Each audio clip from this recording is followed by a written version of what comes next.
Okay, so welcome back to this next video on the release of neurotransmitter. So, I found out the numbers. SNAP25, there's generally around 2 of them per synaptic vesicle, and syntaxin 1, there's generally around 7 of those per synaptic vesicle. So you do have these proteins in synaptic vesicles, basically, is the point. So this model isn't completely invalidated by that, basically. Okay, right. So, we've now discussed the recycling process of these synaptic vesicles. We've discussed how we can re-endocytose them, how we can break apart the cis core snare complexes, and how these vesicles are now going to be refilled with neurotransmitter, and then they can go back to the active zone and be docked on again, because the synaptobrevin now is free. It's not in these cis snare complexes anymore. Right, so all that remains to talk about really is this N-ethyl-malamide then now. Right, so let me firstly tell you about the structure of malamide, and this is rather a beautiful molecule. As molecules go, the structure of malamide is rather beautiful. It's nice and easy to remember, malamide. Okay, so we'll draw it in skeletal form, because in skeletal form it's even more beautiful. So, it's a 5-membered ring, where 4 of the members are carbon, and 4 of the members are carbon, and 1 of the members is nitrogen.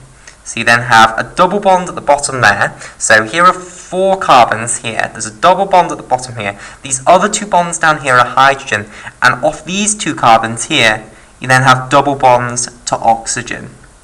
And now I think that's rather a beautiful molecule. You might disagree, but this is malamide. Okay, now we know exactly how to build NSF now, because it's just N-ethyl-malamide, which is often abbreviated to NEM. Okay, so N-ethyl-malamide, often abbreviated to NEM. This is just this structure, which I'll draw out again, and I might draw its molecular structure now. Okay, so here's its molecular structure, double bond down here. So this is this 5-membered ring. You'll have hydrogens off these 2 bottom carbons here, and then you have double bonds to oxygen up here. Okay, now in this structure you would then have a hydrogen off this nitrogen, which is something that I should have shown actually, because on skeletal formula you're not allowed to abandon hydrogens on atoms other than carbons.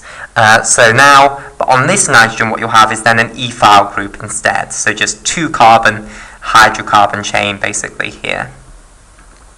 Okay, so this now is the structure of N-ethyl-malamide. Right, so what does this molecule do then?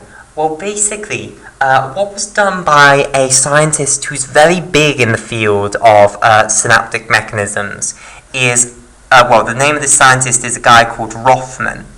And basically what Rothman did was he discovered that this compound, NEM or N-ethyl-malamide, was capable of blocking all sorts of fusion of vesicles with other membranes. It wasn't just synapses, it was all sorts of fusion events between vesicles and target membranes. Okay, so he discovered that NEM was capable of doing this, and what he then did is he went through protein after protein after protein and tried to find which protein, if you added it back in to the cell that had been acted upon by N-ethyl-malamide, which protein restored the secretory activities. So I'll say that again. So he added NEM, N-ethyl-malamide, to cells. It stopped secretory activity. So through our model, let's look at the why that would happen. So N-ethyl-malamide basically, oh, I haven't even told you this. N-ethyl-malamide blocks the activity of NSF, so it inhibits this protein. Now, if you block the activity of that protein, then you're not going to be able to get the hydrolysis of ATP. You're not then going to be able to break apart these cis-snare complexes. So you're not going to be able to recycle your secretory vesicles. So basically, what you'll do is refill these vesicles with neurotransmitter, but you're not going to be able to fuse them with the membrane because the synaptobrevin is already in these cis-snare complexes, so it's just not going to work. Okay, so it blocks secretory activity. That's how our model would say NEM works. Whether that is the way NEM works, as I say, is contentious.